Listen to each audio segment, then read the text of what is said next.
Hello class, this course is about assessing renewable energy resources and figuring out the best renewable energy technology application.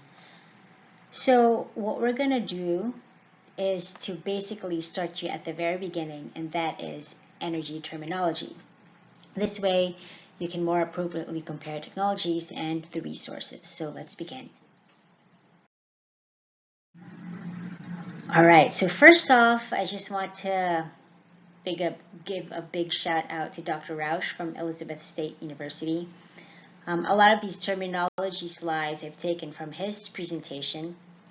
He has a few lectures in this class, and he talks about different bioenergy processes. So many of these concepts also link to microhydro and wind. So I've basically modified his presentation so that it could encompass all the technologies we'll be talking about in this course. Most of these concepts should have been covered in your science classes in middle school, so this should really be a review, but it's always good to review. So what does it mean? Force, work, energy, and power. So let's define force. Force is defined as the push or pull of one object on another. You must have this interaction between objects for a force to exist. Some examples of force are obvious: pushing items across a room and lifting a bowling ball. Notice though the example in this slide, a book resting on a table. Well, the book is not moving, but there is still force present. The tabletop is pushing up against the book, and the book is pushing down. So the take-home message here is that the objects don't need to move for force to be applied. So what units do we use for force? Well, force is typically quantified in the metric system in terms of newtons, abbreviated with a capital letter N. A newton is the amount of force required to accelerate 1 kilogram or 2.2 pounds object a meter distance per second. Notice I use the word acceleration and not velocity. Acceleration can be confusing, and it's not the same as velocity. As you should know, velocity is a distance traveled by an object over time. We're familiar with the 50 miles per hour velocity term. Acceleration, however, refers to the change in the velocity. For example, speeding up and slowing down are examples of acceleration or deceleration. Your race car going from 0 to 100 kilometers per hour in 4.3 seconds is accelerating 6.5 meters per second. So we won't be calculating accelerations in this course, but the concept of velocity and acceleration are important to understanding force, which is important to understanding energy and power. Let's go on to work and define it. So work occurs when an application of some force moves an object. It's important to note that if the application of force does not move the object, like me pushing against a brick wall, then no work has occurred. Other examples of work were mentioned earlier, like pushing a desk, an object falling to the ground due to gravity, and pushing computer keys. Note that in this case, the book resting on the desk is experiencing force, but it's not experiencing work since it's not moving. Performing work is important since we will see in our discussion of energy that when work is done, we have transferred energy from one form to another. And this is a very, very important concept for us to know. Basically, work is energy. All right, so let's look at units for work. Well, work is routinely quantified in the metric system in terms of Newton times meters, abbreviated as NM, or Newton meter. So a Newton meter is also the same as a joule, which is abbreviated as J. the work can be calculated when a known level of force moves an object a known distance by multiplying the two values. So in an example, we use 10 Newton force moving an object 5 meters results in 50 Newton meter, or a 50 joules of work. So that's what work is. Now, by the way, for us, we don't really think about joules in terms of work, but it is actually the same. So 1 calorie, or actually that should be a small letter C, 1 calorie is equal to 4.184 joule. So 1 calorie, which is originally defined as the amount of heat required at a pressure of 1 standard atmosphere to raise the temperature of 1 gram of water by 1 degree Celsius, is equal to that 4.184 joule.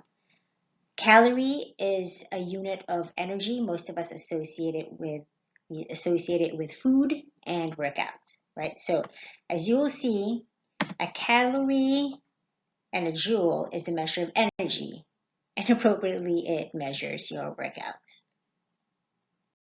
So now we go into energy and the definition of energy. So energy is technically different from work in that it's the ability to perform work or the ability to change surroundings. However, until an object moves, there may be energy present, but no work is performed. Energy exists in varied forms, and it's interchangeable between forms. Since energy is the ability to perform work, that is, move an object through force, the units of energy are the same as work. Typically the Newton meter, but also in joules, calorie with a lower c, calorie with an uppercase c, meaning that's a kilocalorie, and most importantly for this class, the BTU and the kWh for the kilowatt hour. So to give you an idea, and remember this guys, because you will do a lot of conversions in this class, 1 BTU, or British thermal unit, is equal to 1055 joules, and 1 kilowatt hour is equal to 3412.14 BTUs. All right, just to refresh your memory, according to the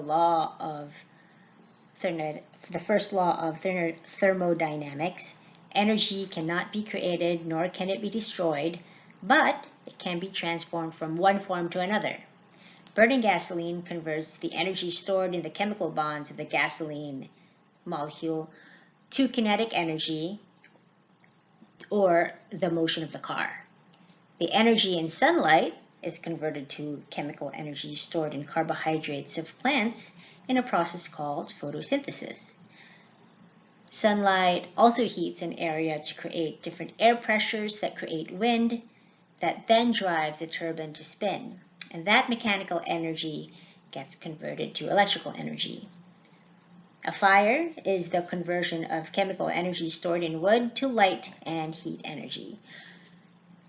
So all of this is energy that we are transforming. These are the very fundamental concepts that form the basis of how we can talk about the different technologies that provide us energy. Now, when you transfer one form of energy to another, we also know that oftentimes this is not a perfect process, and therefore there are some inefficiencies that happen. Inefficiencies that usually show up as heat. So they're not 100% efficient. You can't get 100 joules from a gasoline molecule and convert that to 100 joules of equivalent of running your car. It doesn't work that way. We know that the car heats up. That's why you have coolants. And so they're not perfect. All right, so we got to talk about work, we talked about force, and we talked about energy especially. Now let's talk about power. How do we define power? Well, this is the more real-world application aspect of our energy discussion.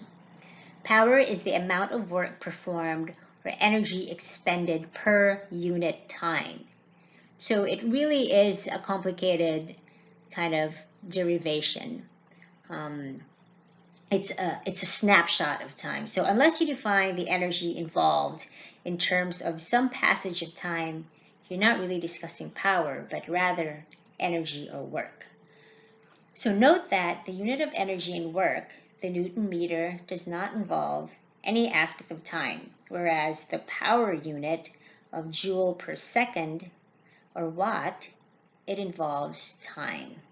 So it's for this reason that your utility company charges you for electricity used as a kilowatt hour. So to charge per kilowatt without considering how much time you used the kilowatt is considering just one instantaneous point in time, and it's therefore meaningless in terms of paying for the energy used. So again, when you think about power, it's actually per unit time. So when we think of power, this 60-watt light bulb, it actually means that it consumes 60 watts of energy per hour.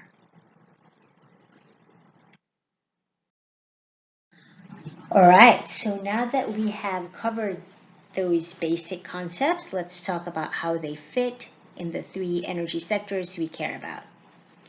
Each of these sectors have different units of measurements they like to use. Typically, when we get energy reports, they're divided into these three energy sectors, as you saw earlier: thermal, transportation, and power. Earlier, we learned that it's in the power sector, or what really is actually the electricity sector, where most of the advances in renewable energy capacity happen. Let's talk about thermal units of measurement. Thermal energy in the energy sector is almost always counted as BTUs, or British Thermal Unit. There are several scenarios now for this, but basically 1 BTU refers to the amount of energy that's required to increase the temperature of a pound of water by 1 degree Fahrenheit. So it's actually quite small. It's a small unit, and it'll involve a lot of zeros after. So we also sometimes hear the term therm, which is 100,000 BTUs. And then when it's used as a unit of power for heating and cooling systems, it's actually BTU per hour. That is actually the correct unit, though it's often abbreviated to just BTU. So in this picture, you see a portable AC, which is rated at 12,000 BTU. Well, that's actually 12,000 BTU per hour. So just know that. That's also a very important thing for you to realize, that when they rate something, say, that's why when they say like, oh, I have a 5 kilowatt PV system, or I have a 10 kilowatt wind system, that's basically the capacity. When it's just standing and it's not producing anything, like that's what it can do at the very best conditions. Same here in capacities, like for this AC, it consumes at its best 12,000 BTUs per hour. So that's what it was. So let's do simple calculation to get you to understand how much work this 12,000 BTU unit is really going through. I personally like to relate that to something that I can imagine. So let's relate it to a person. if this 12,000 BTU per hour AC were a person, how many calories would it burn if it worked out for just 1 hour, or if it was working for 1 hour? How many calories would it burn? So find that out. First, we know that we want to find out how many BTUs is used, right? So it's running for 1 hour. We simply multiply 1 hour with a 12,000 BTU per hour rating, which you must remember is the real unit. The hours cancel, and now we're left with the BTUs. So to convert BTU to calorie, we know that 1 BTU is 1,055 joules, and 1 calorie is 4.184 joules.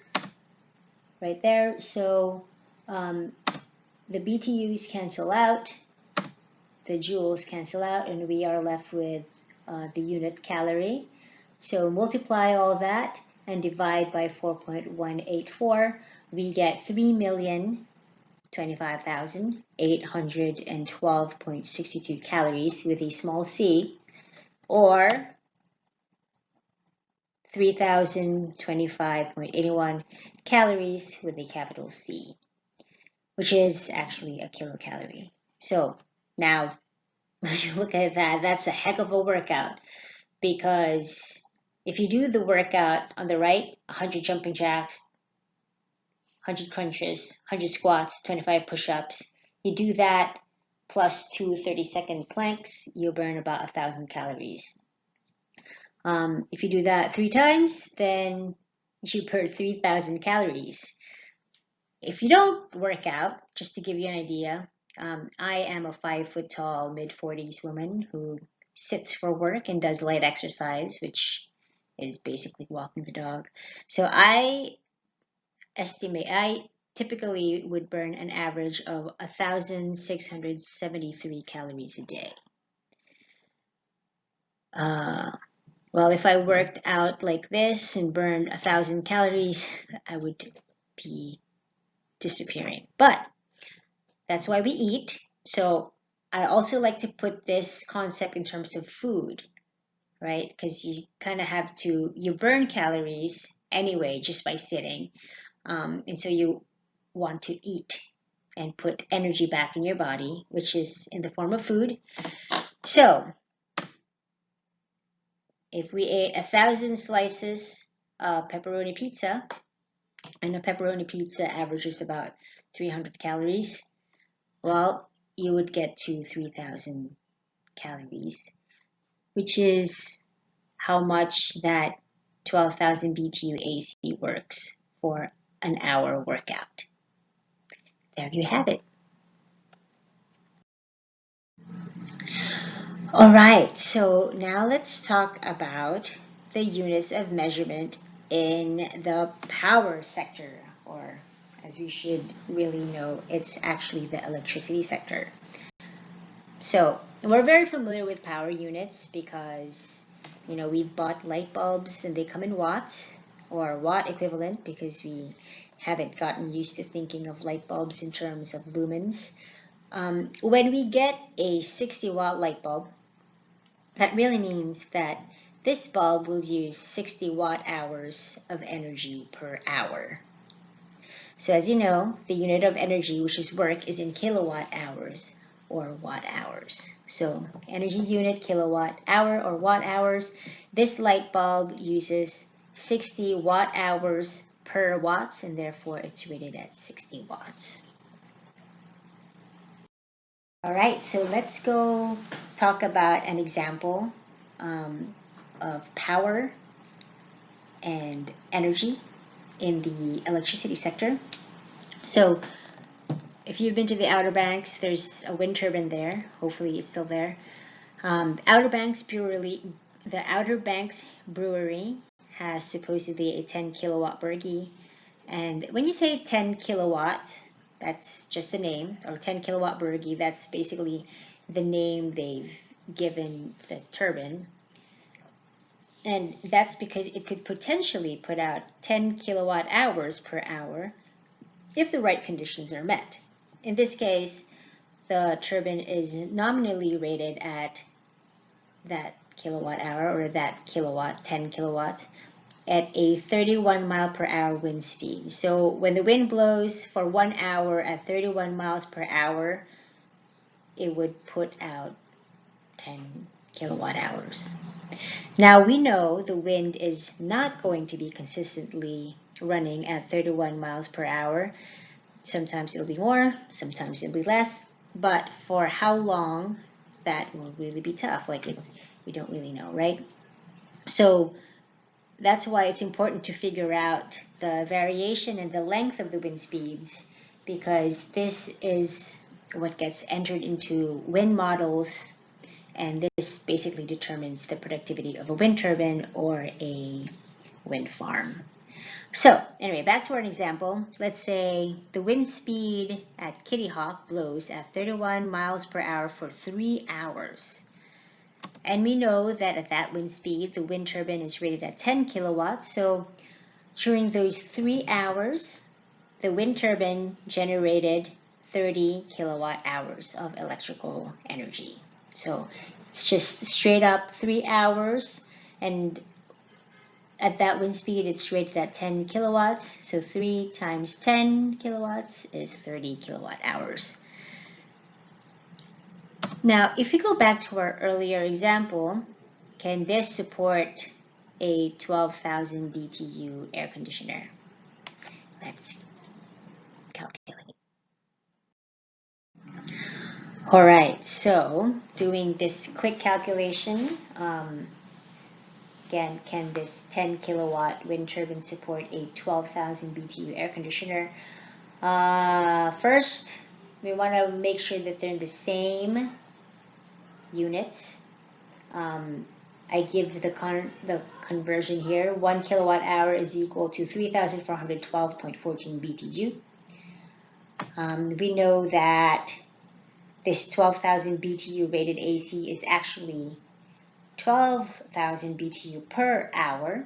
So we basically just multiply this 12,000 BTU per hour by 1 kilowatt hours divided by 3,412. It disappeared. 3,412, and we get 3.5 kilowatts. Well, 3.5 is less than 10, so technically, yes, it can. Now, obviously, it will have to depend on wind conditions. So remember, this wind turbine can deliver 10 kilowatt hours of electricity if the wind is blowing at a consistent 31 miles per hour for 1 hour.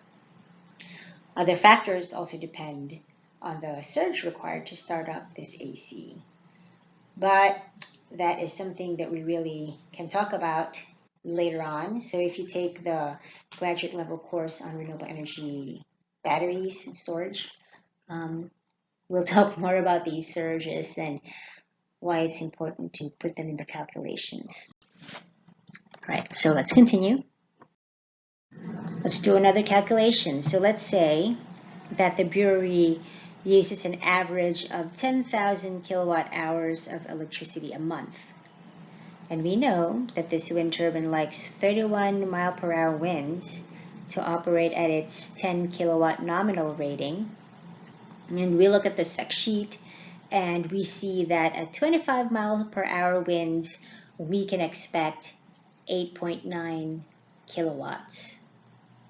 So what if on January 21st, the wind was blowing an average of 31 miles per hour for 4 hours and 25 miles per hour at 8.9 kilowatts? At 5 hours. So how much energy did the system put out on that day? And how much did it offset? Well, to find out how much it put out that day, we simply multiply the nominal power ratings in kilowatt by the number of hours it was operating at that given speed. So here we have 10 kilowatt times 4 hours, and that 25 mile per hour wind was blowing for 5 hours. So we multiply 8.9 kilowatts by 5, and when you multiply and add those two values together, it is 84.5 kilowatt hours. Now, to find out how much it offset that day, first we will have to divide the monthly energy by 31, since January has 31 days, to find the daily average, which is 322.58 kilowatt hours a day average. And we divide the energy it produced that day, 84.5 kilowatt hours, by the daily energy consumed, which is 322.58, and we get 0.26 or 26%, and that is how much the wind turbine offset the daily consumption. So you see, it's really not that hard. It's just really understanding the units and what they mean. All right, and finally, we arrive at the transportation sector. We'll talk about units of measurement. And when we think about transportation and energy, we typically think about miles per gallon. Well, this is how we Americans measure how efficient your vehicle is. In other countries, they use kilometers per liter if they're not using EPA's fuel economy. But basically what it says is the more miles your car can go on a gallon of fuel, the better it is. There's some disputes to that, and there's a resource for you guys to read on Moodle. But in any case, I digress. For our purposes, we don't really care about miles per gallon yet. So what we really need to know is how much energy is actually in that gallon of fuel. Well, depending on that fuel, you've got different energy content. So you've got different energy values, and that's because there are different energy densities for different types of fuel. Here is what the Energy Information Agency has. So they basically calculated the different conversions for different fuels.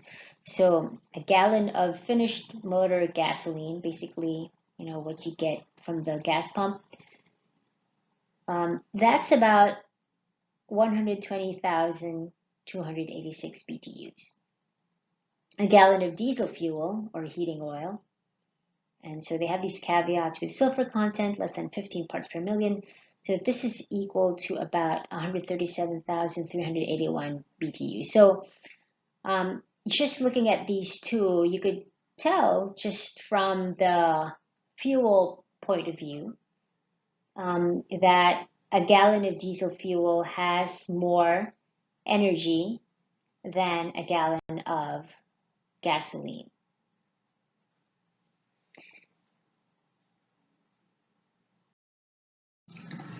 All right, so let's go and do some calculations again. Let's say I have this gasoline car with that profile. As you see on the top, it's got 22 miles per gallon city driving and 32 miles per gallon on a highway. Let's say I live in the city and I drive 5 miles to work. So how much energy would I use in a day? So that's basically 5 miles times 2, because it's one way to work and one way back. Multiply that with the efficiency. But because we want gallons of gas as the final unit, we drive 10 miles. You divide 10 miles driven in a day by the 22 miles the car can drive on 1 gallon of gas. So here we just get under half a gallon, or 0.4545 gallons of gas.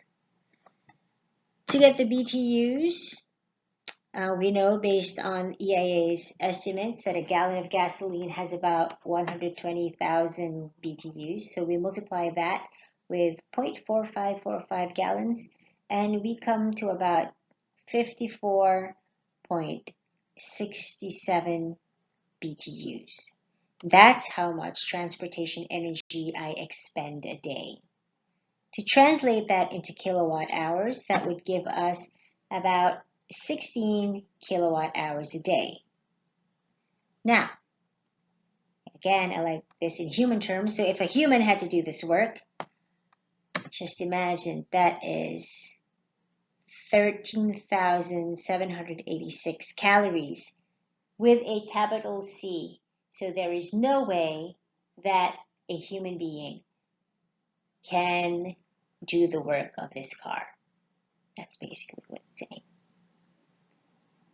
Although, if you were to drive 5 miles to and from work, you might as well just run. You're not going to expend 13,000 calories though, because humans are more efficient than cars. So that's another lesson for the day. If you were to just run that 5 miles, you wouldn't have to work as hard as your car.